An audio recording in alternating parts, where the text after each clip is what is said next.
बंधु लोक मैंने आपण को पसंद करती ना कहीं पसंद करती ना एथपाई आपण मन में बहुत प्रश्न उठे किंतु लोक मैंने आपण को पसंद करते ना बोली अनुभव करने कठिन हो पारे एवं एपरी भावना पछरे विभिन्न प्रकार कारण थाईपे। तो चलतु आज मु आपण को यही 6टी कारण कहबी जहाँकि आपण जीवन में संपूर्ण परिवर्तन आनीदेव। तो चलतु आज भिडियोटी को स्टार्ट करिबा। प्रथम धारणा बनाम वास्तवता। बेले बेले लोक माने जिनिस गुडी को वास्तवता ठारू भिन्न भाव में अनुभव करती। आपण ना पसंद अनुभव करि पारंती किंतु यह केवल सेमानकर आचरण भूल व्याख्या होई पारे। द्वितीय जोगाजोग शैली। आपण जोगाजोग करिवार उपाय लोक माने आपण को किपरि अनुभव करंती ताहा प्रभावित करि पारे। बेले बेले भूल बुझावणा किंबा जोगाजोग शैली रे पार्थक्य नकारात्मक प्रभाव पकाई थाए। बंधु तृतीय आचरण एवं कार्य। आपणकर आचरण एवं कार्य उपरे प्रतिफलित करंतु। कौनसी अभ्यास किंबा कार्य अछि जहा अन्य मानक पई बंद होई पारे एवं एथिरे आत्मसचेतनता हेउछि प्रमुख। चतुर्थ सुसंगतता। समस्त अन्य मानक सहित सुसंगत नहंती। आपण देखुथिबा प्रत्येक व्यक्तिଙ୍କ सह मिसिबा स्वाभाविक नुह। पंचम मतामत। जदि संभव जड़े विश्वस्त बंधु किंबा परिवार सदस्यों ठारू मतामत नियंतु। सेमान हुए तो जेकोसी आचरण विषय रे अंतर्निहित सूचना प्रदान करि पारंती जहा विषय रे आपण अवगत नथिबे। बंधु षष्ठ आत्मसम्मान। निम्न आत्मसम्मान बेले बेले आपण को ना पसंद करि पारे जदिओ ताहा नुहे आत्मविश्वास बढ़ाइबा एवं आत्म उन्नति उपरे ध्यान देबा रे सहाय्य करिथाय। बंधु सर्वशेष गोटाए कथा मन रखंतु। निज प्रति दयालु हेबा एवं स्वीकार करिबा जरूरी जे केही सर्वभारतीय स्तर में पसंद करते। दृढ़ सकारात्मक संपर्क गढ़िबा पई समय एवं परिश्रम आवश्यक हुए। थरे गोटे पिला घर रागी करी बाहर को पड़े जाउथला। से एते रागी जाइथिला जे कि से तार निज जूता बदल रे ता बापांकर जूता पिंधि पड़े जाइथिला। पिलाटी मने मने भाबुथिला कि जदि बाइक किनि देई परिबे नाही ताहले इंजीनियरिंग कॉलेज रे मते काहेकि भर्ती करौथिले। बाइक बिना मो कॉलेज जीवेनी। पिलाटी किछि बाट गला परे ता पादरे टिके कष्ट अनुभव हला। पिलाटी ता जोता को देखिला परे से देखिला जे कि जोतार गोटे पिन बाहरछि आ से पिन ता पादरे बाजी टिके रक्त बाहरछि। पिलाटी से रक्त को खातिर न करी आहुरी जोर रे चालिब को लागला। किछि समय गला परे पिलाटी अनुभव कला जे कि ता पाद ओदा ओदा लागुछि। से देखिला बेलकु रक्त बाहरी पादटा पूरा रक्ताक्त हो जाइछि। पिलाटी जोता खोली देखिला बेलकु ताहार तळ भाग पूरा नष्ट हो जाइतला। यहा भितरे से बस स्टैंड पाखरे पहुंची जाइतला। स्टैंड रे पहुंची जाइला जे बस आसीबा आउरी गोटाए घंटा बाकी अछि। तेणु से पिलाटी किछि समय सेठी बसिला। सेठी किछि समय बसिला परे हठात मने पड़िला बापांको मनी पर्स ता पॉकेट रे भूल रे से नै आस्थिला। जो पर्स को तार बापा केबे कहा को हाथ लगे पाई दियंते नै एमिति कि तार मां को मध्य हाथ लगे पाई दियंते नै। पिलाटी देखिला सेही पर्स भितरे 3टी कागज थिला। से कागज सब से खोली पढ़िला। पिलाटी से कागज पढ़ी सारिबा परे पूरा स्तब्ध होई गला। पिलाटी देखिला प्रथम कागज रे लेखा थिला लैपटॉप पई 40,000 टंकार ऋण। से पिलाटे को 3 मास पूर्वरु तार बाप गोटे लैपटॉप देथिला। पिलाटी चिंता कला लैपटॉप रो दाम एते टंका बोली से तो केबे मते कहि नांती किंबा मो मां को मध्य कहि नांती। एहा परे पिलाटी द्वितीय कागजटी को बाहर करी पढ़िला। द्वितीय कागजटी थिला गोटे डाक्टर प्रेस्क्रिप्शन आ सेथिरे लेखा थिला जे कि गोटे नुवा जूता किनी पिंधंतु नहले पाद खराब हो जिवो। द्वितीय कागजटी पढ़ी सारिबा परे पिलाटी चिंता कला जे कि बापा केबे एही जोताटी को किनिथिले से कथा केबे हेले तार मने पडुनथिला। कि तार मां जेतेबेले कहंती गोटे नुवा जोता आनिबा पई किंतु बापा कहंती एही जोताटा तो आउरी 6 मास चली जिवो। एहा परे पिलाटी तृतीय कागजटी बाहर करी पढ़िला। से कागजटी किंतु गोटे बाइक शोरूम रो कागज थिला। जे कागज रे लेखा थिला पुराना स्कूटर बदल रे गोटे नुवा बाइक नै जानतो। पिलाटी रो मने पड़ी गला ता बापांकर गोटे पुराना स्कूटर अछि କିଛି ଦିନ ତଳେ ସେ କହୁଥିଲେ ସେଇ ଗାଡ଼ିଟିକୁ ବିକ୍ରି କରିଦେବା ପାଇଁ। ଏଥର ପିଲାଟି ବୁଝି ଯାଇଥିଲା ଯେ କି ତାର ବାପା କାହିଁକି କହୁଥିଲେ ସେ ପୁରୁଣା ସ୍କୁଟର ବିକ୍ରି କରିଦେବା ପାଇଁ। ସେ ବିକ୍ରି କରି ମୋ ପାଇଁ ଏକ ନୂଆ ବାଇକ୍ କିଣିଦେବେ ବୋଲି ସେ ତାଙ୍କର ଯୋଜନାରେ ଥିଲେ। ଏହା ସବୁ ଜାଣିସାରିବା ପରେ ପିଲାଟି ଏକମୁହାଁ ହୋଇ ଘର ଆଡ଼କୁ ଦୌଡ଼ିଲା। ଘରେ ଯାଇ ପିଲାଟି ମାଆକୁ ପଚାରିଲା, ମା, ବାପା କୁଆଡ଼େ ଗଲେ? ମା କହିଲେ, ବାପା ସକାଳୁ ସ୍କୁଟରଟା ନେଇ କୁଆଡ଼େ ଯାଇଛନ୍ତି, ଏପର୍ଯ୍ୟନ୍ତ ଫେରି ନାହାନ୍ତି। ପିଲାଟି ଏଥର ବୁଝିଗଲା ଯେ କି ବାପା କୁଆଡ଼େ ଯାଇଛନ୍ତି। ପିଲାଟି ଭାବିଲା ବାପା ନିଶ୍ଚୟ ବାଇକ୍ ଶୋରୁମକୁ ଯାଇଥିବେ। ଏହାପରେ ସେ ଡେରି ନକରି ସିଧା ସେ ଶୋରୁମ ଆଡ଼କୁ ଦୌଡ଼ିଲା। ସେଠି ଯାଇ ଦେଖିଲା ବେଳକୁ ବାପା ଖରାରେ ଗୋଟେ ଲାଇନରେ ଛିଡ଼ା ହେଇଛନ୍ତି, ଯେଉଁଠି ସ୍କୁଟର ଏକ୍ସଚେଞ୍ଜ କରାଯାଏ। ପିଲାଟି ପଛପଟରୁ ଦୌଡ଼ି ଯାଇ ବାପାଙ୍କୁ ଜାବୁଡ଼ି ଧରି ତାଙ୍କ କାନ୍ଧରେ ମୁଣ୍ଡ ରଖି ଭୋ ଭୋ ହୋଇ କାନ୍ଦିବାକୁ ଲାଗିଲା। ଆଉ କାନ୍ଦୁ କାନ୍ଦୁ ବାପାଙ୍କୁ ପୁରା ଭିଜେଇ ଦେଇଥିଲା। ଆଉ ତାଙ୍କୁ କହିଲା, ବାପା ମୋର ଭୁଲ ହେଇଯାଇଛି, ମୋର ଆଉ ବାଇକ୍ ଦରକାର ନାହିଁ। ତାପରେ ପିଲାଟି ବାପାଙ୍କୁ କହିଲା, ବାପା ତମେ ଆଗେ ଗୋଟେ ଭଲ ଜୋତା କିଣ, ମୁଁ ଏବେ ତୁମ କଥା ଅନୁସାରେ ଇଞ୍ଜିନିୟରିଂ ମନ ଦେଇ ପଢ଼ିବି। ସତରେ ମା ହେଉଛି ଏମିତି ଏକ ବ୍ୟାଙ୍କ ଯେଉଁଠି ଆମେ ସବୁ ରାଗ, ଅଭିମାନ, କଷ୍ଟ ଜମା ରଖିପାରୁ। କିନ୍ତୁ ବାପା ହେଉଛନ୍ତି ଏମିତି ଏକ କ୍ରେଡିଟ୍ କାର୍ଡ ଯାହାଦ୍ୱାରା ପୃଥିବୀର ସବୁ ସୁଖ ଶାନ୍ତି କିଣିପାରିବା। ଶେଷରେ ଏତିକି କହିବି, ପୃଥିବୀରେ ସବୁ ବାପା ମାଆଙ୍କୁ କେବେ ହେଲେ ଅବହେଳା କରନ୍ତୁ ନାହିଁ। ଯଦି କାହାଣୀଟି ଆପଣଙ୍କୁ ଭଲ ଲାଗିଥାଏ ନିଶ୍ଚିତ ଭାବରେ ଗୋଟେ ଲାଇକ୍ କରି ଆପଣଙ୍କ ସାଙ୍ଗସାଥିମାନଙ୍କୁ ସେୟାର କରନ୍ତୁ। ପ୍ରଥମରେ ସ୍ୱଚ୍ଛ ଲକ୍ଷ୍ୟ ସ୍ଥିର କରନ୍ତୁ। ଆପଣଙ୍କ ପାଇଁ ସଫଳତାର ଅର୍ଥ କ'ଣ ବ୍ୟାଖ୍ୟା କରନ୍ତୁ ଏବଂ କାର୍ଯ୍ୟ କରିବାକୁ ସ୍ୱଚ୍ଛ ହାସଲ ଯୋଗ୍ୟ ଉଦ୍ଦେଶ୍ୟ ପ୍ରତିଷ୍ଠା କରନ୍ତୁ। ଦ୍ୱିତୀୟରେ ସଂଗଠିତ ରୁହନ୍ତୁ। ଧ୍ୟାନ ଏବଂ ଉତ୍ପାଦକତା ବଜାୟ ରଖିବା ପାଇଁ କାର୍ଯ୍ୟ, ସମୟସୀମା ଏବଂ ପ୍ରାଥମିକତା ଉପରେ ନଜର ରଖନ୍ତୁ। ତୃତୀୟରେ ନିରନ୍ତର ଶିକ୍ଷା, ଆନୁଷ୍ଠାନିକ ଶିକ୍ଷା, ଆତ୍ମ ଅଧ୍ୟୟନ କିମ୍ବା ଅଭିଜ୍ଞତା ମାଧ୍ୟମରେ ତୁମର କୌଶଳ ଶିଖିବା ଏବଂ ଉନ୍ନତି କରିବା ବନ୍ଦ କର ନାହିଁ। ଚତୁର୍ଥରେ ବିଫଳତାକୁ ଆଲିଙ୍ଗନ କରନ୍ତୁ। ଅଭିବୃଦ୍ଧି ଏବଂ ଉନ୍ନତି ପାଇଁ ସୁଯୋଗ ଭାବରେ ଦେଖିବା, ଅସୁବିଧା ଏବଂ ବିଫଳତାରୁ ଶିଖନ୍ତୁ। ପଞ୍ଚମରେ ସ୍ଥିରତା, ଚ୍ୟାଲେଞ୍ଜ କିମ୍ବା ବାଧାବିଘ୍ନର ସମ୍ମୁଖୀନ ହେଲେ ମଧ୍ୟ ତୁମର ଲକ୍ଷ୍ୟ ପ୍ରତି ପ୍ରତିବଦ୍ଧ ରୁହ। ଷଷ୍ଠରେ ନେଟୱାର୍କ, ଆପଣଙ୍କ କ୍ଷେତ୍ରରେ ଅନ୍ୟମାନଙ୍କ ସହିତ ସମ୍ପର୍କ କରନ୍ତୁ, ଯେହେତୁ ନେଟୱାର୍କିଂ ନୂତନ ସୁଯୋଗ ଏବଂ ଅନ୍ତର୍ନିହିତ ବିଷୟ ଖୋଲିପାରେ। ସପ୍ତମରେ ଅନୁକୂଳତା, ପରିବର୍ତ୍ତିତ ପରିସ୍ଥିତି କିମ୍ବା ନୂତନ ସୂଚନା ସହିତ ନମନୀୟ ଏବଂ ଇଚ୍ଛୁକ ରୁହନ୍ତୁ। ଅଷ୍ଟମରେ କାର୍ଯ୍ୟ ଏବଂ ଜୀବନ ସନ୍ତୁଳନ, ମାନସିକ କ୍ଳାନ୍ତଠାରୁ ଦୂରରେ ରହିବା ଏବଂ ସାମଗ୍ରିକ ସୁଖ ବଜାୟ ରଖିବା ପାଇଁ ଉଭୟ ବୃତ୍ତିଗତ ସଫଳତା ଏବଂ ବ୍ୟକ୍ତିଗତ ସୁସ୍ଥତାକୁ ପ୍ରାଥମିକତା ଦିଅନ୍ତୁ। ନବମରେ ନିଜର ଯତ୍ନ, ଦୀର୍ଘସ୍ଥାୟୀ ସଫଳତା ବଜାୟ ରଖିବା ପାଇଁ ଆପଣଙ୍କର ଶାରୀରିକ, ମାନସିକ ଏବଂ ଭାବପ୍ରବଣ ସ୍ୱାସ୍ଥ୍ୟର ଯତ୍ନ ନିଅନ୍ତୁ। ଦଶମରେ କୃତଜ୍ଞତା, ଆପଣ ଯାହା ହାସଲ କରିଛନ୍ତି ଏବଂ ରାସ୍ତାରେ ଆପଣ ପାଇଥିବା ସମର୍ଥନ ପାଇଁ କୃତଜ୍ଞତା ସୃଷ୍ଟି କରନ୍ତୁ। ଏକ ସକାରାତ୍ମକ ମାନସିକତା ସୃଷ୍ଟି କରନ୍ତୁ। ଜଣେ ବ୍ୟକ୍ତି ଏମିତି ଯାତ୍ରା କରୁଥିଲେ, ହଠାତ୍ ସେ ଯାଇ ସ୍ୱର୍ଗରେ ପହଞ୍ଚିଲେ। ସ୍ୱର୍ଗରେ ଏକ ଇଚ୍ଛା ବୃକ୍ଷ ତଳେ ସେ ବସିଥିଲେ। ସ୍ୱର୍ଗରେ ଏମିତି ଏକ ଗଛ ଅଛି ଯାହା ତଳେ ତୁମେ ତୁମର ଇଚ୍ଛାକୁ ତୁରନ୍ତ ପୂରଣ କରିପାରିବ। ତୁମେ କେବଳ ଏହି ବିଷୟରେ ଭାବିବା ଆବଶ୍ୟକ। ଲୋକଟି ସେହି ଗଛ ତଳେ ବସି ଭାବିଲା, ଆରେ ମୁଁ ତ ବହୁତ ଭୋକିଲା ଅଛି, ମୋତେ କିଛି ଖାଦ୍ୟ ମିଳିଯାନ୍ତା କି? ଏବଂ ଯେତେବେଳେ ସେ ଏହି ବିଷୟରେ ଚିନ୍ତା କଲେ, ବିଭିନ୍ନ ଖାଦ୍ୟରେ ପରିପୂର୍ଣ୍ଣ ଏକ ଟେବୁଲ ଯାହାକି ତାଙ୍କ ସମ୍ମୁଖରେ ଥୁଆ ହୋଇଥିଲା। ଲୋକଟି ଦେଖି ଆଶ୍ଚର୍ଯ୍ୟ ହୋଇଗଲା, କହିଲା, ଓହୋ, ବହୁତ ସୁନ୍ଦର ଖାଦ୍ୟ ଆସିଛି। ଲୋକଟି ଭାବିଲା, ଏତେ ଅସମ୍ଭବ କାର୍ଯ୍ୟ କେବେ ବି ହୋଇପାରିବ ନାହିଁ। ସଙ୍ଗେ ସଙ୍ଗେ ସେ ଟେବୁଲ ସହ ଖାଦ୍ୟ ଅଦୃଶ୍ୟ ହୋଇଗଲା। ଲୋକଟି ବହୁତ ଅଡୁଆରେ ପଡ଼ିଗଲା। ସେ ଚିନ୍ତା କଲା, ଆରେ ବହୁତ ସୁନ୍ଦର ଖାଦ୍ୟ ଆସିଥିଲା, ପୁଣି ଆସିଯାଆନ୍ତା କି? ସଙ୍ଗେ ସଙ୍ଗେ ସେ ଖାଦ୍ୟ ପୁଣି ଆସି ତାଙ୍କ ସାମ୍ନାରେ ରହିଲା। ଲୋକଟି ମନ ଭରି ପ୍ରଚୁର ଖାଦ୍ୟ ଖାଇଲେ।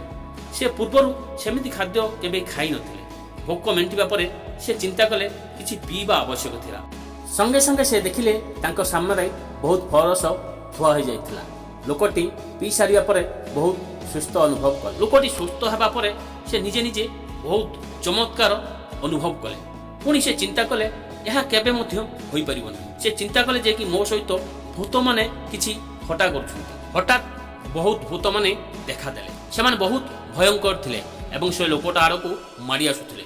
ଏହା ଦେଖି ଲୋକଟି ଭୟଭୀତ ହୋଇଗଲା। ଲୋକଟି ମନେ ମନେ ଭାବିଲା ଏଥର ସେମାନେ ମୋତେ ମାରିଦେବେ ବୋଧେ। ଠିକ୍ ସେହି ସମୟରେ ଭୂତମାନେ ସେ ଲୋକଟିକୁ ହତ୍ୟା କଲେ। ସମସ୍ତେ ଦୁନିଆରେ ରୁହନ୍ତି, କିନ୍ତୁ ଯାହାକୁ ସେ ଯୋଗ୍ୟ କରନ୍ତି ସେହି ହିଁ ଯୋଗ୍ୟ ବ୍ୟକ୍ତି ହୁଏ। କହିବାର କାରଣ ଆପଣ ନିଜକୁ ଯେମିତି ଭାବରେ ଚିନ୍ତା କରନ୍ତି ଶେଷରେ ଆପଣ ସେମିତି ମଣିଷଟି ହୋଇ ଛିଡ଼ା ହୁଅନ୍ତି।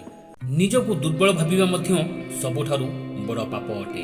ସାଙ୍ଗମାନେ, ପରିସ୍ଥିତି ଆପଣଙ୍କ ଜୀବନର ଦିଗ ବଦଳାଇବା ପୂର୍ବରୁ ଉଠ, ସାହସ ଦେଖାଅ ଏବଂ ତୁମର ପରିସ୍ଥିତିକୁ ପରିବର୍ତ୍ତନ କର। ଯଦି ତୁମେ ସିଂହ ସହିତ ରୁହ, ତେବେ ସେ ଆପଣଙ୍କୁ ଜୀବନର ସଂଘର୍ଷ କରିବା ଶିଖାଇବ।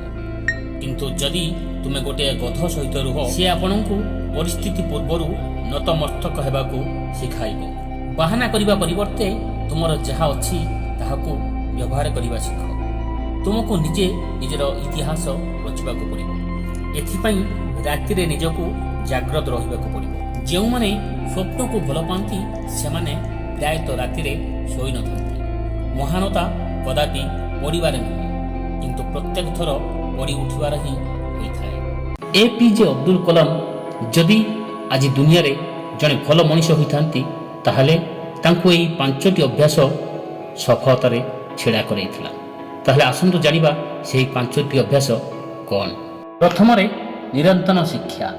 କଲାମ ଜଣେ ଅଜ୍ଞାତ ପାଠକ ଥିଲେ ଏବଂ ଆଜୀବନ ଶିକ୍ଷଣୀୟରେ ସେ ବିଶ୍ୱାସ କରୁଥିଲେ। ସେ ପ୍ରାସଙ୍ଗିକ ରହିବାକୁ ଏବଂ ନିଜ କ୍ଷେତ୍ରରେ ଉତ୍କର୍ଷ ରହିବାକୁ କ୍ରମାଗତ ଭାବରେ ନୂତନ ଜ୍ଞାନ ଏବଂ କୌଶଳ ହାସଲ କରିବାର ଗୁରୁତ୍ୱ ଉପରେ ସେ ଗୁରୁତ୍ୱାରୋପ କରିଥିଲେ।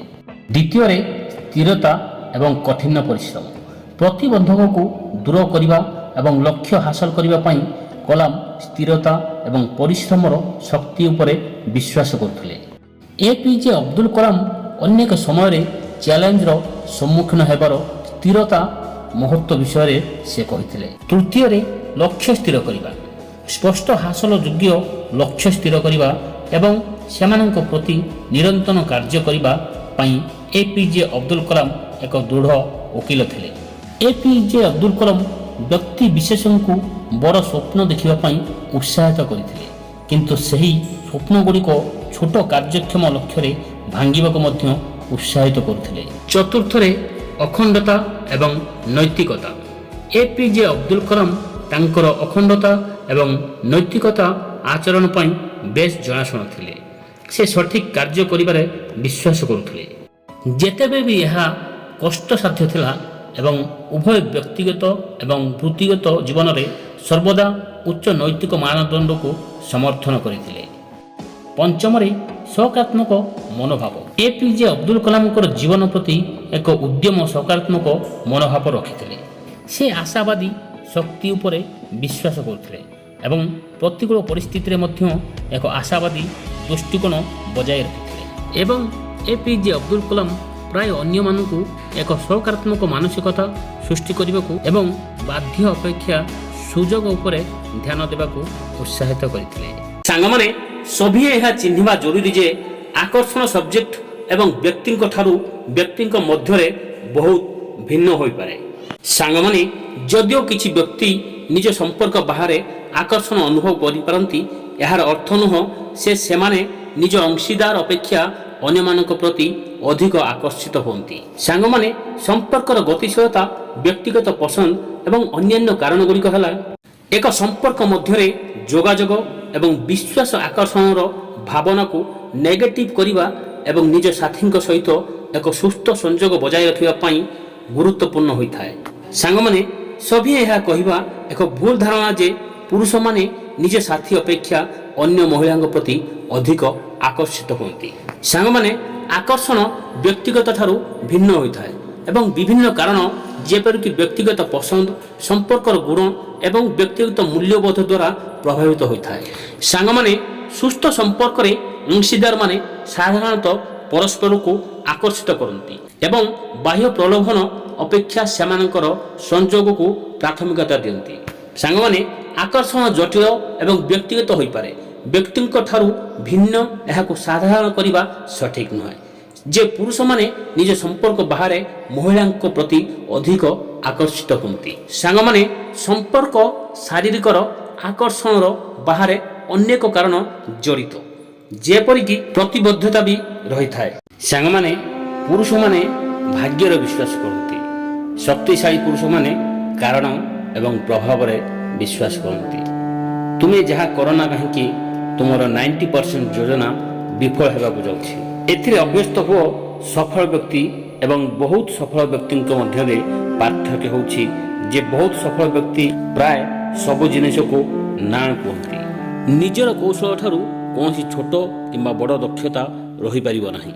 ଆମ ଜୀବନକୁ ଗଭୀର ଏବଂ ସୁଖରେ ବଞ୍ଚିବା, ଆମ ପ୍ରିୟଜନଙ୍କ ଯତ୍ନ ନେବା ପାଇଁ ସମୟ ପାଇବା, ଏହା ଏକ ଅନ୍ୟ ପ୍ରକାର ସଫଳତା, ଅନ୍ୟ ଏକ ଶକ୍ତି ଏବଂ ଏହା ଅଧିକ ଗୁରୁତ୍ୱପୂର୍ଣ୍ଣ। ଯେଉଁମାନେ ସଫଳ ହୁଅନ୍ତି ସେମାନେ କିଛି ବିଷୟରେ ଅଯୌକ୍ତିକ ଭାବରେ ଆଗ୍ରହୀ ଅଟନ୍ତି। ସାଙ୍ଗମାନେ, ସଫଳତା ପାଇବାକୁ ମୁଁ ଆପଣଙ୍କୁ ଏକ ନିଶ୍ଚିତ ଅଗ୍ନିସୂତ୍ର ଦେଇପାରିବି ନାହିଁ, କିନ୍ତୁ ମୁଁ ଆପଣଙ୍କୁ ବିଫଳତା ପାଇଁ ଏକ ସୂତ୍ର ଦେଇପାରେ। ସମସ୍ତଙ୍କୁ ଖୁସି କରିବାକୁ ଚେଷ୍ଟା କରନ୍ତୁ। ଯୁବକମାନେ ଚତୁର ହେବା ପାଇଁ ଯଥେଷ୍ଟ ଜାଣନ୍ତି ନାହିଁ ଏବଂ ସେଥିପାଇଁ ସେମାନେ ଅସମ୍ଭବକୁ ଚେଷ୍ଟା କରନ୍ତି ଏବଂ ଏହା ହାସଲ କରନ୍ତି। ନିଜକୁ ପଚାରିବାର ଏକମାତ୍ର ପ୍ରଶ୍ନ ହେଉଛି, ଏହି ସଫଳତା ପାଇବା ପାଇଁ ଆପଣ କେତେ ବଳିଦାନ ଦେବାକୁ ପ୍ରସ୍ତୁତ ଅଛନ୍ତି? ଆପଣ ଲୋକମାନେ ଭାବୁଥିବା ପରି ସଫଳତା ଲୋଭୀ ନୁହନ୍ତି, କିନ୍ତୁ ଅମୂଳକ। ସେଥିପାଇଁ ଏହା କାହାକୁ ସନ୍ତୁଷ୍ଟ କରେ ନାହିଁ। ବିଜେତାମାନେ ହାରିବାକୁ ଭୟ କରନ୍ତି ନାହିଁ, କିନ୍ତୁ ହାରିଥିବା ଲୋକମାନେ ବିଫଳତାକୁ ଭୟ କରନ୍ତି। ବିଫଳତା ହେଉଛି ସଫଳତାର ପ୍ରତିକ୍ରିୟାର ଏକ ଅଂଶ। ଯେଉଁମାନେ ବିଫଳତାକୁ ଏଡ଼ାନ୍ତି ସେମାନେ ମଧ୍ୟ ସଫଳତାକୁ ଏଡ଼ାନ୍ତି। ପ୍ରକୃତରେ ସଫଳତା ବ୍ୟକ୍ତି ହେଉଛନ୍ତି ସେହି ବ୍ୟକ୍ତି ଯିଏ ନିଜକୁ ଉଦ୍ଭାବନ କରିଛନ୍ତି। ସଫଳତା ସୁଖର ଚାବି ନୁହେଁ, ସୁଖ ହେଉଛି ସଫଳତାର ଚାବିକାଠି। ଯଦି ତୁମେ ଯାହା କରୁଛ ତାହାକୁ ଭଲ ପାଅ, ତୁମେ ସଫଳ ହେବ। ଏକ ଭଲ ଜୀବନ ନେଇ ଆମେ କେମିତି ବଞ୍ଚିବା, ଏହା ପ୍ରତ୍ୟେକ ବ୍ୟକ୍ତିଙ୍କ ଠାରୁ ଭିନ୍ନ ପ୍ରକାରର ହୋଇପାରେ, କିନ୍ତୁ ଏଠାରେ କିଛି ସାଧାରଣ ନୀତି ଅଛି ଯାହାକୁ ଅନେକ ଲୋକ ସାହାଯ୍ୟକାରୀ ମନେ କରନ୍ତି। ପ୍ରଥମେ ତୁମର ମୂଲ୍ୟ ନିର୍ଣ୍ଣୟ କର। ତୁମ ପାଇଁ ପ୍ରକୃତରେ କ'ଣ ଗୁରୁତ୍ୱପୂର୍ଣ୍ଣ ଏବଂ ତୁମେ ତୁମ ଜୀବନରେ ପ୍ରାଥମିକତା ହେବାକୁ ଚାହୁଁଥିବା ବିଷୟରେ ଚିନ୍ତା କରିବାକୁ ସମୟ ନିଅ। ଏଥିରେ ସମ୍ପର୍କ, ବ୍ୟକ୍ତିଗତ ଅଭିବୃଦ୍ଧି, ସ୍ୱାସ୍ଥ୍ୟ, ବୃତ୍ତି, ଆଧ୍ୟାତ୍ମିକତା କିମ୍ବା ଅନ୍ୟାନ୍ୟ ଦିଗ ଅନ୍ତର୍ଭୁକ୍ତ ହୋଇପାରେ। ଦ୍ୱିତୀୟରେ, ଲକ୍ଷ୍ୟ ସ୍ଥିର କରନ୍ତୁ। ସ୍ୱଚ୍ଛ ହାସଲ ଯୋଗ୍ୟ ଲକ୍ଷ୍ୟ ପ୍ରତିଷ୍ଠା କରନ୍ତୁ, ଯାହା ଆପଣଙ୍କର ମୂଲ୍ୟ ସହିତ ସମାନ ଅଟେ। ତୁମେ ସେମାନଙ୍କ ଆଡ଼କୁ କାମ କଲାବେଳେ ଏହି ଲକ୍ଷ୍ୟଗୁଡ଼ିକ ଦିଗ ଏବଂ ପ୍ରେରଣା ଯୋଗାଇପାରେ। ତୃତୀୟରେ, ସନ୍ତୁଳନ ବଜାୟ ରଖନ୍ତୁ। କାର୍ଯ୍ୟ, ସମ୍ପର୍କ, ଅବକାଶ ଏବଂ ବ୍ୟକ୍ତିଗତ ବିକାଶ ସହିତ ଆପଣଙ୍କ ଜୀବନର ସମସ୍ତ କ୍ଷେତ୍ରରେ ସନ୍ତୁଳନ ପାଇଁ ଚେଷ୍ଟା କରନ୍ତୁ। ଅନ୍ୟମାନଙ୍କ ଖର୍ଚ୍ଚରେ ଗୋଟିଏ ଦିଗ ଉପରେ ଅତ୍ୟଧିକ ଧ୍ୟାନରୁ ଦୂରେଇ ରୁହନ୍ତୁ। ଚତୁର୍ଥରେ, କୃତଜ୍ଞତା ଅଭ୍ୟାସ କରନ୍ତୁ। ଆପଣଙ୍କ ଜୀବନରେ ଆପଣ ପ୍ରଶଂସା କରୁଥିବା ଜିନିଷଗୁଡ଼ିକ ଉପରେ ନିୟମିତ ପ୍ରତିଫଳିତ କରି କୃତଜ୍ଞତାର ମାନସିକତା ସୃଷ୍ଟି କରନ୍ତୁ। ଏହା ସକାରାତ୍ମକ ଏବଂ ସନ୍ତୁଷ୍ଟତା ବୃଦ୍ଧି କରିବାର ସାହାଯ୍ୟ କରିଥାଏ। ପଞ୍ଚମରେ, ଆପଣଙ୍କ ସ୍ୱାସ୍ଥ୍ୟର ଯତ୍ନ ନିଅନ୍ତୁ। ପୁଷ୍ଟିକର ଖାଦ୍ୟ ଖାଇବା, ନିୟମିତ ବ୍ୟାୟାମ କରିବା, ପର୍ଯ୍ୟାପ୍ତ ପରିମାଣରେ ଶୋଇବା ଏବଂ ଆବଶ୍ୟକ ସମୟରେ ସହାୟତା ମାଗିବା ଦ୍ୱାରା ଆପଣଙ୍କର ଶାରୀରିକ ଏବଂ ମାନସିକ ସୁସ୍ଥତାକୁ ପ୍ରାଥମିକତା ଦିଅନ୍ତୁ। ଷଷ୍ଠରେ, ସମ୍ପର୍କ ଗଢ଼ନ୍ତୁ। ବନ୍ଧୁ, ପରିବାର ଏବଂ ସମ୍ପ୍ରଦାୟ ସହିତ ଅର୍ଥପୂର୍ଣ୍ଣ ସଂଯୋଗ ସ୍ଥାପନ ପାଇଁ ସମୟ ଏବଂ ଶକ୍ତି ବିନିଯୋଗ କରନ୍ତୁ। ଦୃଢ଼ ସମ୍ପର୍କ ସମର୍ଥନ, ଆନନ୍ଦ ଏବଂ ଏକ ଭାବନା ପ୍ରଦାନ କରିପାରିବେ। ସପ୍ତମରେ, ଆହ୍ୱାନଗୁଡ଼ିକୁ ଆଲିଙ୍ଗନ କରନ୍ତୁ। ପ୍ରତିବନ୍ଧକ ଅପେକ୍ଷା ଅଭିବୃଦ୍ଧି ଏବଂ ଶିକ୍ଷଣ ପାଇଁ ସୁଯୋଗ ଭାବରେ ଚ୍ୟାଲେଞ୍ଜ ଏବଂ ଅସୁବିଧାକୁ ଦେଖନ୍ତୁ। ଜୀବନର ଉତ୍ଥାନ ପତନକୁ ଆଡ଼ାଇବା ପାଇଁ ସ୍ଥିରତା ଏବଂ ଅନୁକୂଳତା ବିକାଶ କରନ୍ତୁ। ଅଷ୍ଟମରେ, ନିଜର ମନୋବୃତ୍ତିରେ ବଞ୍ଚନ୍ତୁ। ଆପଣଙ୍କ ପସନ୍ଦ ସହିତ ସମ୍ପୂର୍ଣ୍ଣ ଭାବରେ ଜଡ଼ିତ ହେବା ଏବଂ ପ୍ରତ୍ୟେକ ମୁହୂର୍ତ୍ତରେ ସମୃଦ୍ଧତାକୁ ପ୍ରଶଂସା କରିବା ପାଇଁ ମନୋବୃତ୍ତିର ଅଭ୍ୟାସ ରଖନ୍ତୁ। ନବମରେ, ଅନ୍ୟମାନଙ୍କୁ ଯୋଗଦାନ କରନ୍ତୁ। ଆପଣଙ୍କ ସମ୍ପ୍ରଦାୟରେ କିମ୍ବା ବିଶ୍ୱରେ ଏକ ସକାରାତ୍ମକ ପ୍ରଭାବ ଫେରାଇବାର ଉପାୟ ଖୋଜନ୍ତୁ। ଦୟା ଏବଂ ଉଦାରତାର କାର୍ଯ୍ୟ ଆପଣଙ୍କ ଜୀବନରେ ପୂର୍ଣ୍ଣତା ଏବଂ ଅର୍ଥ ଆଣିପାରେ। ସାଙ୍ଗମାନେ, କ୍ରମାଗତ ଭାବରେ ଶିଖନ୍ତୁ ଏବଂ ବିକାଶ କରନ୍ତୁ। କୌତୂହଳପ୍ରଦ ରୁହନ୍ତୁ ଏବଂ ନୂତନ ଅନୁଭୂତି, ଧାରଣା ଏବଂ ଦୃଷ୍ଟିକୋଣ ପାଇଁ ଖୋଲାରୁ ଏକ ପୂର୍ଣ୍ଣ ଜୀବନ ବଞ୍ଚିବା ପାଇଁ ଆଜୀବନ ଶିକ୍ଷା ଏବଂ ବ୍ୟକ୍ତିଗତ ଅଭିବୃଦ୍ଧି ଜରୁରୀ। ସାଙ୍ଗମାନେ, ପରିଶେଷରେ ଏକ ଭଲ ଜୀବନଯାପନ କରିବା ଉଦ୍ଦେଶ୍ୟମୂଳକ ପସନ୍ଦ, ଆତ୍ମସଚେତନତା ଏବଂ ଏକ ଜୀବନ ସୃଷ୍ଟି କରିବାକୁ ଏକ ପ୍ରତିବଦ୍ଧତା ଅନ୍ତର୍ଭୁକ୍ତ କରେ, ଯାହା ତୁମର ମୂଲ୍ୟ ଏବଂ ଆକାଂକ୍ଷା ସହିତ ସମାନ ଅଟେ। ସାଙ୍ଗମାନେ, ଦୁଃଖକୁ ମୁକାବିଲା କରିବା ଏକ ଚ୍ୟାଲେଞ୍ଜ ହୋଇପାରେ, କିନ୍ତୁ ସେଠାରେ ଅନେକ କୌଶଳ ଅଛି ଯାହା ସାହାଯ୍ୟ କରିପାରେ। ତୁମର ଭଗବାନଙ୍କୁ ସ୍ୱୀକାର କର, ବିଚାର କିମ୍ବା ନିଜକୁ ପ୍ରକାଶ କରନ୍ତୁ। ଆପଣ ଯାହା ଅନୁଭବ କରୁ, ଦୋଷ ବିନା ନିଜକୁ ଦୁଃଖ ଅନୁଭବ କରିବାକୁ ଦିଅ। ତାହା ଉପରେ ବିଶ୍ୱାସ କରୁଥିବା ବ୍ୟକ୍ତିଙ୍କ ସହ କଥା ହୁଅନ୍ତୁ କିମ୍ବା ଏକ ପତ୍ରିକାରେ ଆପଣଙ୍କର ଭାବନା ବିଷୟରେ ଲେଖନ୍ତୁ। ତୁମେ ଉପଭୋଗ କରୁଥିବା କାର୍ଯ୍ୟକଳାପରେ ନିୟୋଜିତ ହୁଅ। ତୁମେ ଭଲ ପାଉଥିବା ଜିନିଷ କରିବା, ଏହା ସହିତ ସଙ୍ଗୀତ ଶୁଣିବା, ବ୍ୟାୟାମ କରିବା କିମ୍ବା ଏହିସବୁ ତୁମର ମନୋବଳକୁ ବଢ଼ାଇବାରେ ସାହାଯ୍ୟ କରିଥାଏ। ନିଜେ ନିଜର ଯତ୍ନ ନେବା ଅଭ୍ୟାସ କରନ୍ତୁ। ନିଶ୍ଚିତ କରନ୍ତୁ ଯେ ଆପଣ ପର୍ଯ୍ୟାପ୍ତ ବିଶ୍ରାମ, ଭଲ ଖାଇବା ଏବଂ ଧ୍ୟାନ କିମ୍ବା ଗଭୀର ନିଶ୍ୱାସ, ବ୍ୟାୟାମ ଭଳି ଆରାମଦାୟକ କୌଶଳରେ ନିୟୋଜିତ ହୋଇ ଆପଣଙ୍କର ଶାରୀରିକ ଏବଂ ଆବଶ୍ୟକତାର ଯତ୍ନ ନେଉଛନ୍ତି। ସାଙ୍ଗମାନେ, ଯଦି ଆବଶ୍ୟକ ହୁଏ ତାହେଲେ ବୃତ୍ତିଗତ ସହାୟତା ନିଅନ୍ତୁ। ଯଦି ଆପଣଙ୍କର ଦୁଃଖ ଅବିରତ ରହିଥାଏ କିମ୍ବା ଅତ୍ୟଧିକ ହୋଇଯାଏ, ତାହେଲେ ଜଣେ ପରାମର୍ଶଦାତାଙ୍କ ସହ କଥା ହେବାକୁ ଚେଷ୍ଟା କରନ୍ତୁ, ଯିଏ ସମର୍ଥନ ଏବଂ ମାର୍ଗଦର୍ଶନ ଦେଇପାରିବ। ମନେ ରଖନ୍ତୁ, ଯେତେବେଳେ ଆପଣ ଏହା ଆବଶ୍ୟକ କରନ୍ତି, ସାହାଯ୍ୟ ମାଗିବା ଠିକ୍ ଏବଂ ଆପଣ ନିଜ ଭାବନା ମଧ୍ୟରେ କାର୍ଯ୍ୟ କରିବା ବେଳେ ଧୈର୍ଯ୍ୟବାନ ଏବଂ ଦୟାଳୁ ହେବା ଜରୁରୀ। ସାଙ୍ଗମାନେ, ଦୁଃଖ ହେଉଛି ଭିକାରୀର ଶତ୍ରୁ। ଜଣେ ଭଲ ପରାମର୍ଶଦାତା ଜଣେ ମୂର୍ଖ ଲୋକର ଶତ୍ରୁ। ଯେଉଁ ପତ୍ନୀ ଅନ୍ୟ ପୁରୁଷ ପ୍ରତି ଆଗ୍ରହୀ, ତାଙ୍କ ସ୍ୱାମୀ ତାଙ୍କର ଶତ୍ରୁ। ଚନ୍ଦ୍ର ନିଜେ ଚୂରର ଶତ୍ରୁ ହୋଇଥାଏ। ସାଙ୍ଗମାନେ, ଯେଉଁମାନଙ୍କର ନିଜର ଜ୍ଞାନ ନାହିଁ, ଶାସ୍ତ୍ରଗୁଡ଼ିକ କ'ଣ ଭଲ କରିବ? ଜଣେ ଅନ୍ଧ ଲୋକର ଦର୍ପଣ ସହିତ କ'ଣ ବା କରିପାରିବ? ଯିଏ ନିଜ ସମାଜ ଛାଡ଼ି ଅନ୍ୟ ସମାଜରେ ଯୋଗ ଦିଏ, ସେ ଜଣେ ରାଜାଙ୍କ ପରି ନଷ୍ଟ ହୋଇଯାଏ ଏବଂ ଯିଏ ଅନ୍ୟ ପଥ ଅନୁସରଣ କରେ, ସେହି ବ୍ୟକ୍ତିକୁ ନଷ୍ଟ ହେବାକୁ ଅଧିକ ସମୟ ଲାଗେ ନାହିଁ। ଏକ ବିରାଟ ହାତୀ ଏକ ଛୋଟ ପିମ୍ପୁଡ଼ି ଦ୍ୱାରା ନିୟନ୍ତ୍ରଣ ହୋଇଥାଏ। ଏକ ପ୍ରଦୀପ ଘନ ଅନ୍ଧକାରକୁ ନଷ୍ଟ କରିଥାଏ। ଦୀପ ଅନ୍ଧକାର ଠାରୁ ବଡ଼ କି? ବଜ୍ରପାତ ଏକ ପର୍ବତକୁ ଭାଙ୍ଗେ। ବଜ୍ରପାତ ପର୍ବତ ପରି ବଡ଼ କି? ନା, ସେ ହିଁ ମହାନ ହୋଇଥାଏ ଯିଏ ଶକ୍ତିରେ ଜିତିଥାଏ।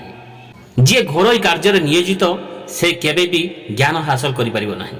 ଜଣେ ଲୋଭୀ ବ୍ୟକ୍ତି କଦାପି ସତ୍ୟ କହିପାରେ ନାହିଁ ଏବଂ ଜଣେ ଶିକାରୀ କେବେ ବି ଶୁଦ୍ଧତା ହୋଇପାରିବ ନାହିଁ। ସାଙ୍ଗମାନେ, ତୁମେ ଏହାକୁ କେବେ ହେଲେ ବ୍ୟାଖ୍ୟା କର ନାହିଁ। ମନ୍ଦ ବ୍ୟକ୍ତିଙ୍କ ମଧ୍ୟରେ ଶୁଦ୍ଧତା କେବେ ଉତ୍ପନ୍ନ ହୋଇପାରିବ ନାହିଁ। ଲିମ୍ବ ଗଛ କେବେ ମିଠା ହୋଇପାରିବ ନାହିଁ, ଯଦିଓ ଆପଣ ଘି ଏବଂ ଚିନିକୁ ଏହାର ମୁକୁଟରୁ ଏହାର ମୂଳ ପର୍ଯ୍ୟନ୍ତ ସିଞ୍ଚନ କରନ୍ତି। ଏହା ଏକ ଆଶ୍ଚର୍ଯ୍ୟର କଥା ଯେ ଜଣେ ବ୍ୟକ୍ତି ସେହି ଜିନିଷଗୁଡ଼ିକ ବିଷୟରେ କୃତଜ୍ଞତା କୁହନ୍ତି ଯାହା ବିଷୟରେ ତାଙ୍କର କୌଣସି ଜ୍ଞାନ ନାହିଁ। ଠିକ୍ ସେହିପରି ଭାବରେ ଜଣେ ବଣୁଆ ଶିକାରୀର ପତ୍ନୀ ହାତୀର ମୁଣ୍ଡରୁ ରତ୍ନ ଫିଙ୍ଗି ଲୁହାର ମୁଦି ପିନ୍ଧିବାକୁ ପସନ୍ଦ କରନ୍ତି। ଜଣେ ଛାତ୍ର ଏହି 8ଟି ଜିନିଷକୁ ସମ୍ପୂର୍ଣ୍ଣ ତ୍ୟାଗ କରିବା ଉଚିତ। 1ରେ କାର୍ଯ୍ୟ, 2ରେ କ୍ରୋଧ, 3ରେ ଲୋଭ, 4ରେ ସ୍ୱାଦିଷ୍ଟ ଖାଦ୍ୟ ଆଶା କର, 5ରେ ଶରୀର ଶୋଭା, 6ରେ ଅତ୍ୟଧିକ କୌତୂହଳ, 7ରେ ଅଧିକ ନିଦ୍ରା, 8ରେ ଶରୀରକୁ ବଜାୟ ରଖିବା ପାଇଁ ଅତ୍ୟଧିକ ପ୍ରୟାସ। ସେହି ବ୍ରାହ୍ମଣ ଯିଏ ଅନ୍ୟମାନଙ୍କ କାର୍ଯ୍ୟରେ ବାଧା ସୃଷ୍ଟି କରେ, ଯିଏ ଅହଙ୍କାରୀ, ସ୍ୱାର୍ଥପର, ପ୍ରତାରଣାକାରୀ, ଅନ୍ୟମାନଙ୍କୁ ଘୃଣା କରେ ଏବଂ ପାଟିରେ ମଧୁରତା କଥା କହିବା ସମୟରେ ହୃଦୟରେ ନିଷ୍ଠୁରତା ରଖେ, ସେହି ବ୍ୟକ୍ତି ବିଲେଇ ପରି ହୋଇଥାଏ। ଯେଉଁ ବ୍ରାହ୍ମଣ ଯିଏ ଈଶ୍ୱରଙ୍କ ମୂର୍ତ୍ତି କିମ୍ବା ଧନ ଚୋରି କରେ ଏବଂ ଆଧ୍ୟାତ୍ମିକ ଗୁରୁ ଯିଏ ଅନ୍ୟର ପତ୍ନୀଙ୍କ ସହ ସମ୍ପର୍କ ରଖିଥାଏ ଏବଂ ଯିଏ ନିଜକୁ ବଞ୍ଚାଇବା ପାଇଁ ସବୁକିଛି ଖାଏ, ସେ ଚଣ୍ଡାଳ ଏବଂ ରାକ୍ଷସ ପ୍ରକୃତିର ହୋଇଥାଏ। ସାଙ୍ଗମାନେ, ଜଣେ ଭଲ ବ୍ୟକ୍ତି ତାଙ୍କ ଆବଶ୍ୟକତା ଠାରୁ ଅଧିକ ଦାନ କରିବା ଉଚିତ। କେବଳ ଦାନ ଯୋଗୁଁ କର୍ଣ୍ଣ, ବାଳି ଏବଂ ରାଜା ବିକ୍ରମାଦିତ୍ୟ ଜୀବିତ ଅଛନ୍ତି।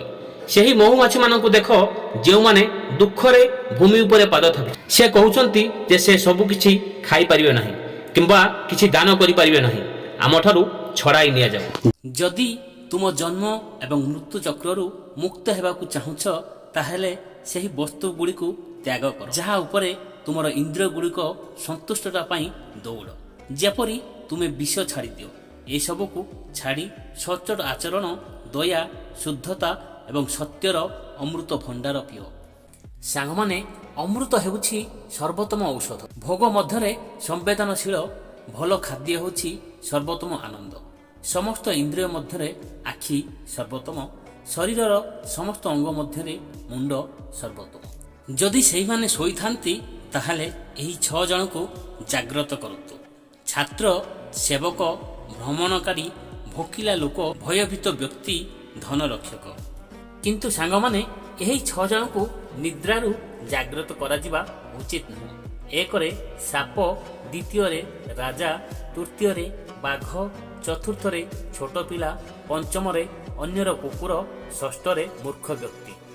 ସାଙ୍ଗମାନେ, ଯେଉଁ ବ୍ୟକ୍ତିକୁ ଗାଳି ଗୁଲଜ କଲେ ବି ମନରେ ଭୟ ସୃଷ୍ଟି କରେ ନାହିଁ ଏବଂ ଖୁସି ହେବା ପରେ ଅନ୍ୟକୁ କିଛି ଦିଏ ନାହିଁ, ସେ କାହାକୁ ସୁରକ୍ଷା ଦେଇପାରିବେ ନାହିଁ କିମ୍ବା କାହାକୁ ନିୟନ୍ତ୍ରଣ କରିପାରିବେ ନାହିଁ। ସାଙ୍ଗମାନେ, ଯାହାର ଟଙ୍କା ନାହିଁ ସେ ଗରିବ ନୁହନ୍ତି। ଯାହାର ଜ୍ଞାନ ନଥାଏ ସେହି ହିଁ ପ୍ରକୃତରେ ଗରିବ ଅଟନ୍ତି। ଯେପରି ମାଛମାନେ ସେମାନଙ୍କର ଶିଶୁମାନଙ୍କୁ ଦୃଷ୍ଟିରେ ପୋଷଣ କରନ୍ତି, କଇଁଚମାନେ ଧ୍ୟାନ ଦେଇ ଏବଂ ପକ୍ଷୀମାନେ ସ୍ପର୍ଶ ଦ୍ୱାରା ପୋଷଣ କରନ୍ତି, ସେହିଭଳି ସୁପୁରୁଷମାନଙ୍କ ଦ୍ୱାରା ମଣିଷମାନଙ୍କୁ ପୋଷଣ କରେ। ଯେତେବେଳେ ତୁମର ଶରୀର ସୁସ୍ଥ ଏବଂ ତୁମର ନିୟନ୍ତ୍ରଣରେ, ସେତେବେଳେ ଆତ୍ମାର ହୃଦୟଙ୍ଗମ ପାଇଁ ସମାଧାନ ନିଆଯିବା ଉଚିତ, କାରଣ ମୃତ୍ୟୁ ପରେ କେହି କିଛି କରିପାରିବେ ନାହିଁ।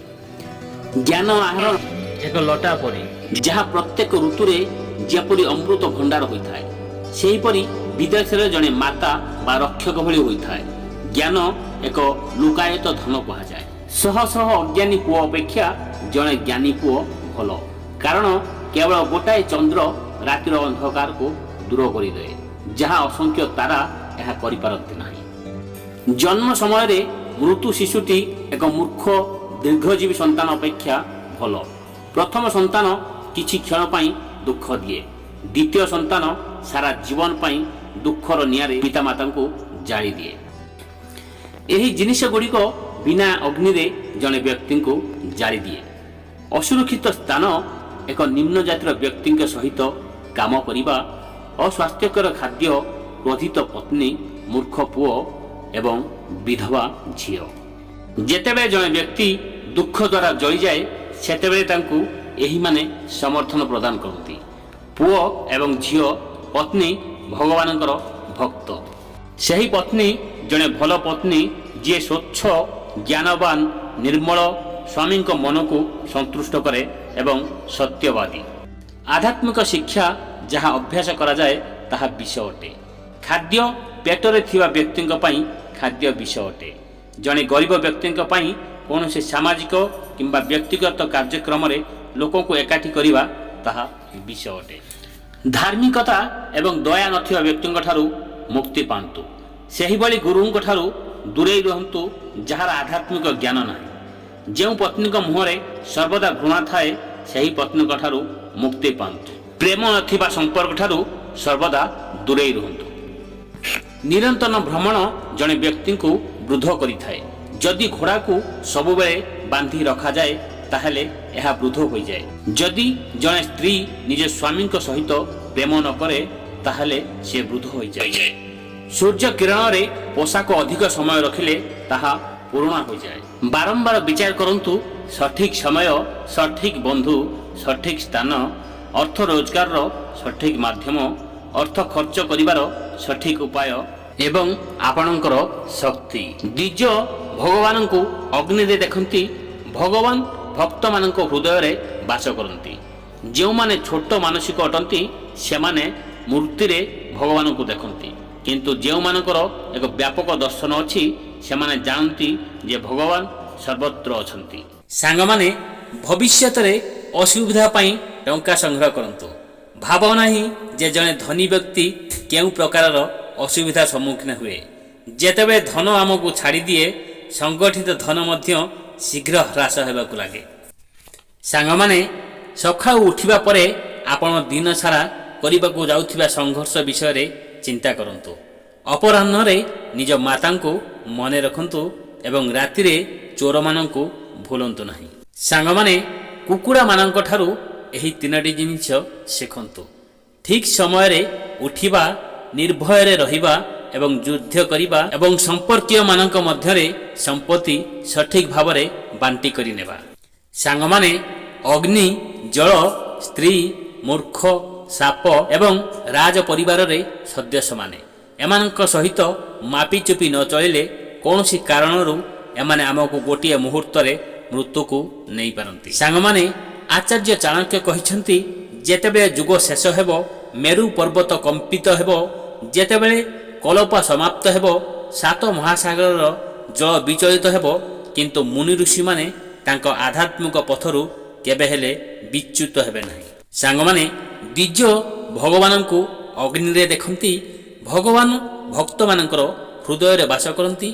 ଯେଉଁମାନେ ଛୋଟ ମାନସିକ ଅଟନ୍ତି, ସେମାନେ ମୂର୍ତ୍ତିରେ ଭଗବାନଙ୍କୁ ଦେଖନ୍ତି। ଯେଉଁମାନେ ଖାଦ୍ୟ ପାଇବାକୁ ଯୋଗ୍ୟ ଖାଦ୍ୟ ଏବଂ ଖାଦ୍ୟ ଖାଇବାର କ୍ଷମତା, ସୁନ୍ଦର ମହିଳା ଏବଂ ତାଙ୍କୁ ଉପଭୋଗ କରିବା ପାଇଁ ଯୌନ ଶକ୍ତି, ପର୍ଯ୍ୟାପ୍ତ ପରିମାଣର ଅର୍ଥ ଏବଂ ଦାନ କରିବାର ଅନୁଭବ, ଏହିପରି ସମକକ୍ଷତା ଉପସ୍ଥିତି ସାଧାରଣ ଅନୁତାପର ଫଳାଫଳ ନୁହେଁ। ସାଙ୍ଗମାନେ, ଚନ୍ଦନ କାଟିବା ପରେ ମଧ୍ୟ ଏହାର ସୁଗନ୍ଧ ହରାଏ ନାହିଁ। ହାତୀ ବୃଦ୍ଧ ହେଲେ ମଧ୍ୟ ନିଜର କାର୍ଯ୍ୟକଳାପ ଛାଡ଼ନ୍ତି ନାହିଁ। ଆଖୁ ଚିପିବା ପରେ ମଧ୍ୟ ଏହାର ମଧୁରତା ହରାଏ ନାହିଁ। ସେହିଭଳି ଏକ ଉଚ୍ଚ ପରିବାରର ଜନ୍ମିତ ବ୍ୟକ୍ତି ନିଜର ଉନ୍ନତ ଗୁଣ ତ୍ୟାଗ କରନ୍ତି ନାହିଁ। ସାଙ୍ଗମାନେ, ଆମେ ଆମର କାର୍ଯ୍ୟର ଫଳ ପାଇଥାଉ। ଆମେ ପୂର୍ବରୁ କରିଥିବା କାର୍ଯ୍ୟଗୁଡ଼ିକର ବୁଦ୍ଧି ଉପରେ ଏକ ଚିହ୍ନ ଅଛି। ସେଥିପାଇଁ ବୁଦ୍ଧିମାନ ଲୋକମାନେ ଭାବିବା ପରେ କାର୍ଯ୍ୟ ଆରମ୍ଭ କରନ୍ତି। ଉଦାରତା ଶବ୍ଦରେ ମଧୁରତା, ସାହସ, ଆଚରଣରେ ଚତୁରତା, ଏହି ଜିନିଷଗୁଡ଼ିକ କାହା ଦ୍ୱାରା ହାସଲ ହୋଇପାରିବ ନାହିଁ। ସେଗୁଡ଼ିକ ନିଜର ସଂସ୍କାରରେ ହିଁ ରହିବା ଉଚିତ। ସ୍ୱୟଂ ଈଶ୍ୱର ସେହି ଗୃହକୁ ଆଶୀର୍ବାଦ କରନ୍ତି, ଯାହାର ଘରେ ଏକ ମନୋରମ ପରିବେଶ, ଖୁସି ପିଲାମାନେ, ପତ୍ନୀଙ୍କ ମଧୁର ବକ୍ତବ୍ୟ, ତାଙ୍କ ଆବଶ୍ୟକତା ପାଇଁ ଅର୍ଥ, ପତ୍ନୀଙ୍କ ସହ ଖୁସି ସମ୍ପର୍କ, ଆଜ୍ଞାକାରୀ ସେବକ, ଅତିଥିମାନଙ୍କୁ ସ୍ୱାଗତ, ଭଗବାନଙ୍କ ଉପାସନା ଏବଂ ସ୍ୱାଦିଷ୍ଟ ଖାଦ୍ୟ, ଭଦ୍ରଲୋକଙ୍କର ସମାଗମ ହୋଇଥାଏ। ଏ ଦୁନିଆରେ ଖୁସିରେ ଅଛନ୍ତି ସେହିମାନେ ଯେଉଁମାନେ ତାଙ୍କ ସମ୍ପର୍କୀୟଙ୍କ ପ୍ରତି ଉଦାର ଅଟନ୍ତି, ଅଜ୍ଞାତ ଲୋକଙ୍କ ପ୍ରତି ଦୟା କରନ୍ତି, ଭଲ ଲୋକଙ୍କ ପ୍ରତି ସ୍ନେହପୂର୍ଣ୍ଣ ଭାବନା ରଖନ୍ତି। ସେମାନେ ନିମ୍ନ ଲୋକମାନଙ୍କ ସହିତ ଚତୁରତାର ସହିତ ଆଚରଣ କରନ୍ତି ଏବଂ ପଣ୍ଡିତମାନଙ୍କଠାରେ କିଛି ଲୁଚାନ୍ତି ନାହିଁ। ଶତ୍ରୁମାନଙ୍କ ସାମ୍ନାରେ ସାହସ ଦେଖାନ୍ତି ଏବଂ ତାଙ୍କ ପତ୍ନୀଙ୍କ ପ୍ରତି କଠୋର ଅଟନ୍ତି।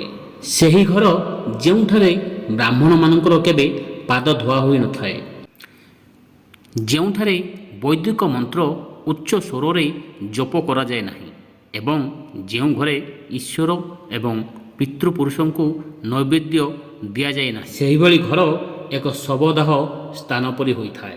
ଆମ ଶରୀର ମର୍ତ୍ତ୍ୟ ଅଟେ। ଅର୍ଥର କୌଣସି ସ୍ଥାୟୀ ନାହିଁ। ମୃତ୍ୟୁ ସର୍ବଦା ଆମ ପାଖରେ ଥାଏ। ସେଥିପାଇଁ ଆମେ ତୁରନ୍ତ ଗୁଣାତ୍ମକ କାର୍ଯ୍ୟ କରିବା ଉଚିତ। ଜୀବନ ଯାତ୍ରାରେ ବିଦ୍ୟା ଆମର ବନ୍ଧୁ, ପତ୍ନୀ ଘରେ ଜଣେ ବନ୍ଧୁ, ଔଷଧ ହେଉଛି ଜଣେ ଅସୁସ୍ଥ ବ୍ୟକ୍ତିଙ୍କର ବନ୍ଧୁ। ମୃତ୍ୟୁ ସମୟରେ ଭଲ କାର୍ଯ୍ୟ ଆମର ବନ୍ଧୁ ହୋଇଥାଏ। ଯେଉଁ ବ୍ୟକ୍ତି ଧନ, ଶସ୍ୟ ଏବଂ ଜ୍ଞାନ ହାସଲ କରିବା ଏବଂ ଖାଦ୍ୟ ଖାଇବା ପାଇଁ ଲଜ୍ଜିତ ହୁଏ ନାହିଁ, ସେହି ବ୍ୟକ୍ତି ଖୁସିରେ ରହିଥାଏ। ଯେଉଁମାନେ ଚିନ୍ତା ନ କରି ଖର୍ଚ୍ଚ କରନ୍ତି, ଦୁଷ୍ଟ ପିଲା ଯିଏ ଘରେ ଜାଣେ ନାହିଁ ଝଗଡ଼ା ହେବାର ପ୍ରବୃତ୍ତି, ଯିଏ ନିଜ ପତ୍ନୀକୁ ଅବହେଳା କରେ, ଯିଏ ନିଜ ଆଚରଣ ପ୍ରତି ଧ୍ୟାନ ଦିଏ ନାହିଁ, ଏହି ସମସ୍ତ ଲୋକ ଶୀଘ୍ର ନଷ୍ଟ ହୋଇଯାନ୍ତି। ସାଙ୍ଗମାନେ, ବିଶ୍ୱାସ ଏକ ଜଟିଳ ଧାରଣା। ଯତ୍ନ ଏବଂ ବିଚକ୍ଷଣତା ସହିତ ଏହାର ନିକଟତର ହେବା ଗୁରୁତ୍ୱପୂର୍ଣ୍ଣ। ସୁସ୍ଥ ସମ୍ପର୍କ ଏବଂ ସମ୍ପ୍ରଦାୟରେ ବିଶ୍ୱାସ ବଢ଼ାଇବା ଅତ୍ୟନ୍ତ ଗୁରୁତ୍ୱପୂର୍ଣ୍ଣ ହୋଇଥାଏ। ଏଠାରେ ଏପରି କିଛି ପରିସ୍ଥିତି ଅଛି ଯେଉଁଠାରେ ସତର୍କ ରହିବା ଆବଶ୍ୟକ ଏବଂ କିଛି କାରଣ ବା ପ୍ରସଙ୍ଗ ଅଛି ଯେଉଁଥିରେ ବିଶ୍ୱାସକୁ ଅଟକା ଦିଆଯାଇପାରେ କିମ୍ବା ସତର୍କତାର ସହିତ ନିକଟତର କରାଯାଇପାରେ। ପ୍ରଥମରେ ଅତୀତର ଆଚରଣ। ଯଦି କାହାର ଅସାଧୁତା, ପ୍ରତାରଣା କିମ୍ବା ବିଶ୍ୱାସଘାତକତାର ଇତିହାସ ଥାଏ, ତାହେଲେ ସେମାନଙ୍କୁ ବିଶ୍ୱାସ କରିବାରେ ସତର୍କ ରହିବା ବୁଦ୍ଧିମାନ ହୋଇପାରେ। ଦ୍ୱିତୀୟରେ ସ୍ଥିରତା। ସ୍ଥିର କାର୍ଯ୍ୟ ଏବଂ ଶବ୍ଦ ଉପରେ ବିଶ୍ୱାସ ନିର୍ମାଣ କରାଯିବା ଉଚିତ। ଯଦି ଜଣେ ବ୍ୟକ୍ତି ଅବିଶ୍ୱସନୀୟ କିମ୍ବା ଅପ୍ରତ୍ୟାଶିତ, ତେବେ ସେମାନଙ୍କୁ ବିଶ୍ୱାସ କରିବା କଷ୍ଟକର ହୋଇପାରେ। ତୃତୀୟରେ ପ୍ରେରଣା। କାହାର ପ୍ରେରଣାକୁ ବିଶ୍ୱାସ କରିବା ବା ବିଶ୍ୱସନୀୟତା ମାପ କରିବାରେ ସାହାଯ୍ୟ କରିଥାଏ। ଯଦି ସେମାନଙ୍କର ଉଦ୍ଦେଶ୍ୟ ଆତ୍ମସେବା କିମ୍ବା କ୍ଷତିକାରକ ମନେ ହୁଏ, ତାହେଲେ ବିଶ୍ୱାସ ଭୁଲ ହୋଇପାରେ। ଚତୁର୍ଥରେ ସୀମା। ଲୋକମାନେ ଆପଣଙ୍କର ସୀମାକୁ ସମ୍ମାନ ଦେବା ଉଚିତ। ଯଦି କେହି ଆପଣଙ୍କର ବ୍ୟକ୍ତିଗତ କିମ୍ବା ଭାବପ୍ରବଣ ସୀମାକୁ ବାରମ୍ବାର ଉଲ୍ଲଂଘନ କରନ୍ତି, ଏହା ଏକ ସଂକେତ ହୋଇପାରେ ଯେ ସେମାନେ ବିଶ୍ୱାସଯୋଗ୍ୟ ନୁହନ୍ତି। ପଞ୍ଚମରେ ଅଖଣ୍ଡତା। ବିଶ୍ୱସନୀୟ ବ୍ୟକ୍ତି ସାଧାରଣତଃ ଅଖଣ୍ଡତା ପ୍ରଦର୍ଶନ କରନ୍ତି, ଅର୍ଥାତ୍ ସେମାନେ ନିର୍ମାଲ୍ୟ, ଅଖଣ୍ଡତାର ଅଭାବ ବିଶ୍ୱାସକୁ ନଷ୍ଟ କରିପାରନ୍ତି। ଷଷ୍ଠରେ ଖୋଲା ଯୋଗାଯୋଗ। ବିଶ୍ୱାସ ପ୍ରାୟତଃ ଖୋଲା ଏବଂ ସଚୋଟ ଯୋଗାଯୋଗ ଉପରେ ନିର୍ମିତ ହୋଇଥାଏ। ଯଦି କେହି ଗୁପ୍ତ କିମ୍ବା ପଳାତକ, ତାହେଲେ ଏହା ସତର୍କ ହେବାର ସଂକେତ ହୋଇପାରେ। ସପ୍ତମରେ ବିଶ୍ୱାସ କରନ୍ତୁ କିନ୍ତୁ ଯାଞ୍ଚ କରନ୍ତୁ। ବେଳେବେଳେ ଅନ୍ୟମାନଙ୍କ ସୂଚନା କିମ୍ବା କାର୍ଯ୍ୟକୁ ସମ୍ପୂର୍ଣ୍ଣ ଭାବରେ ବିଶ୍ୱାସ କରିବା ପୂର୍ବରୁ ଯାଞ୍ଚ କରିବା ଏହା ଚତୁରତା ଅଟେ। ସାଙ୍ଗମାନେ, ସର୍ବଶେଷରେ ସତର୍କତାର ସହିତ ବିଶ୍ୱାସକୁ ସନ୍ତୁଳନ କରନ୍ତୁ।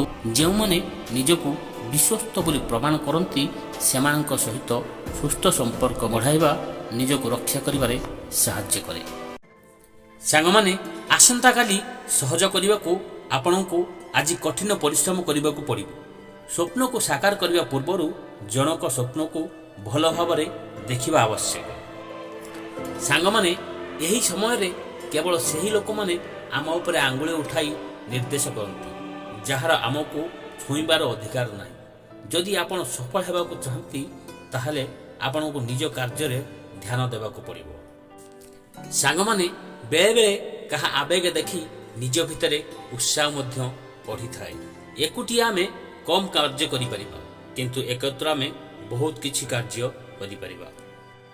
ସାଙ୍ଗମାନେ, ସେ କେବଳ ସୃଷ୍ଟିକର୍ତ୍ତାଙ୍କୁ ଭଲ ପାଆନ୍ତି, ଯିଏ ନିଜ ପଡ଼ୋଶୀ ପାଇଁ ଏକ ଶୁଦ୍ଧ ପ୍ରେମ ପ୍ରଦର୍ଶନ କରନ୍ତି। ନ୍ୟାୟ କେବଳ ଗୋଟିଏ ପକ୍ଷ ପାଇଁ ହୋଇପାରିବ ନାହିଁ, କିନ୍ତୁ ଉଭୟଙ୍କ ପାଇଁ ହେବା ନିହାତି ଜରୁରୀ। ସାଙ୍ଗମାନେ, ପ୍ରତ୍ୟେକ ବ୍ୟକ୍ତି ଏକାକୀ ଦୁଇଟି କାର୍ଯ୍ୟ କରିବା ଉଚିତ। ସେ ନିଶ୍ଚୟ ଭାବରେ ନିଜର ବିଶ୍ୱାସ ଏବଂ ନିଜର ମୃତ୍ୟୁ କରିବା ଉଚିତ। ଦୃଢ଼ ବିଶ୍ୱାସ କଙ୍କାଳ କେବଳ ମାନବ ପ୍ରେମକୁ ସମର୍ଥନ କରେ। ସାଙ୍ଗମାନେ, ଜଣେ କଳାକାର ମଞ୍ଚରେ 25,000 ଲୋକଙ୍କୁ ପ୍ରେମ କରେ ଏବଂ ତାପରେ ସେ ଏକୁଟିଆ ଘରକୁ ଯାଏ। ଜୀବନ କେବଳ ଏକ ଦୀର୍ଘ ଏବଂ ତିକ୍ତ ଆତ୍ମହତ୍ୟା, ଏବଂ କେବଳ ବିଶ୍ୱାସ ଏହି ଆତ୍ମହତ୍ୟାକୁ ବଳିଦାନରେ ପରିଣତ କରିପାରେ। ସାଙ୍ଗମାନେ, ଭଗବାନଙ୍କୁ ଏତିକି ପ୍ରାର୍ଥନା କରନ୍ତୁ, ହେ ଭଗବାନ, ମୋତେ ଅନୁମତି ଦିଅ ଯେ ମୁଁ ମୋ ପାଟିରେ ଏକୁଟିଆ ପ୍ରାର୍ଥନା କରିପାରିବି ନାହିଁ। ମୋତେ ସାହାଯ୍ୟ କର ଯେପରି ହୃଦୟର ଗଭୀରରୁ ପ୍ରାର୍ଥନା କରିପାରିବି। ବିଶ୍ୱ ଇତିହାସ ସୃଷ୍ଟି କରିବାରେ ଲୋକ ଏବଂ ଏକାକୀ ଲୋକ ହିଁ ପ୍ରେରଣା ଶକ୍ତି ଅଟନ୍ତି। ସାଙ୍ଗମାନେ, କୌଣସି ବ୍ୟକ୍ତି ଏକାକୀ ପ୍ରତିଭାଶାଳୀ ହୋଇ ପହଞ୍ଚି ପାରିବେ ନାହିଁ। କାର୍ଯ୍ୟ ପ୍ରତିଭାକୁ ପ୍ରତିଭାରେ ପରିଣତ କରେ। ଏକୁଟିଆ ରହିବା, କାହାକୁ ଦୋଷ ଦେବା କଷ୍ଟକର ହୋଇଥାଏ। ଆମେ କିଛି କରିନାହୁଁ, ଯଦିଓ ଗୁଣାତ୍ମକ ଏକାକୀ ସମ୍ପୂର୍ଣ୍ଣ ହୋଇପାରିବ ନାହିଁ, ତେଣୁ ଭାବିବା ଆମେ ପ୍ରେମ ଦ୍ୱାରା ଉଦ୍ଧାର ପାଇଛୁ। ବନ୍ଧୁ, ଯଦି ଲୋକମାନେ ତୁମର ଲକ୍ଷ୍ୟରେ ହସୁନାହାନ୍ତି, ତାହେଲେ ବୁଝିଯାଅ କି ସେ ଲକ୍ଷ୍ୟ ତୁମର ବହୁତ ଛୋଟ ଅଟେ। ଯେଉଁମାନଙ୍କର ବଡ଼ ବଡ଼ ସ୍ୱପ୍ନ ଥାଏ, ସେମାନଙ୍କ ଦ୍ୱାରା ଲକ୍ଷ୍ୟ ସ୍ଥିର ଖାଲି ହାସଲ ହୁଏ ନାହିଁ, କିନ୍ତୁ ଯେଉଁମାନେ ଜିଦ୍ ଧରିଥାନ୍ତି, ସେହିମାନେ ହିଁ ଲକ୍ଷ୍ୟକୁ ହାସଲ କରିଥାନ୍ତି। ବନ୍ଧୁ, ପ୍ରୟାସ ହେଉଛି ବିଜୟ ଏବଂ ପରାଜୟ ପୂର୍ବରୁ ଆବୃତ ହେବାକୁ ଥିବା ଯାତ୍ରା। ସର୍ବଦା ଏହିପରି ଚିନ୍ତା କରିବା ଉଚିତ, ମୁଁ ଯାହା ଜାଣେ ତାହା କରିବି ଏବଂ ଯାହା ମୁଁ ଜାଣେ ନାହିଁ ତାହା ଶିଖିବି। ବନ୍ଧୁ, ଧୈର୍ଯ୍ୟବାନ ହୁଅ। ଏ ଜୀବନ ତୁମକୁ ଯାହା କିଛି ଯୋଗ୍ୟ ତାହା ହିଁ ଗୋଟାଏ ଦିନ ନିଶ୍ଚିତ ଦେବ।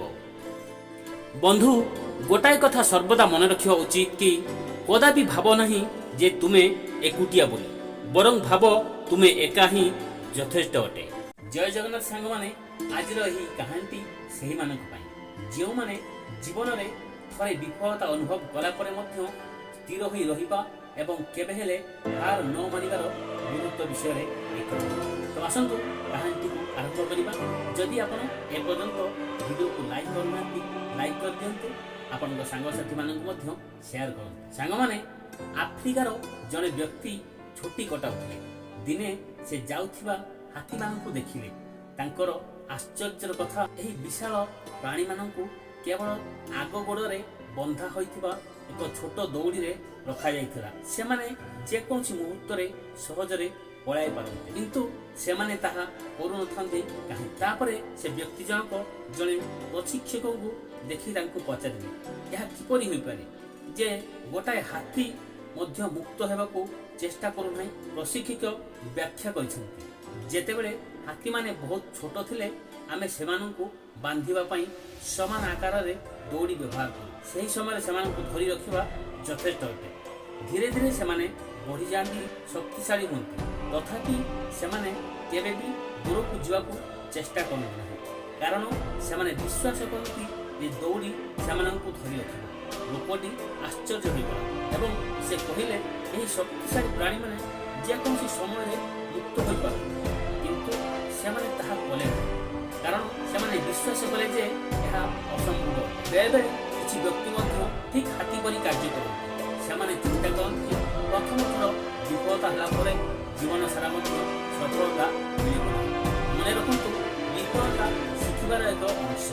ଯଦି ଆମେ ସଫଳ ହେବାକୁ ଚାହୁଁ ତାହେଲେ ଆମକୁ କେବେ ନା କେବେ ହାର ମାନିବା ଉଚିତ ନୁହେଁ, କିନ୍ତୁ ପୁନର୍ବାର ଚେଷ୍ଟା କରିବା ନିତ୍ୟାନ୍ତ ଜରୁରୀ। ଜୟ ଜଗନ୍ନାଥ ଦର୍ଶକ ବନ୍ଧୁ, ଏହିଭଳି ମହତ୍ତ୍ୱପୂର୍ଣ୍ଣ ବାଣୀ ଜାଣିବା ପାଇଁ ଭିଡ଼ିଓକୁ ଲାଇକ୍ କରି ଚ୍ୟାନେଲକୁ ସବସ୍କ୍ରାଇବ୍ କରନ୍ତୁ। ଜୟ ଜଗନ୍ନାଥ।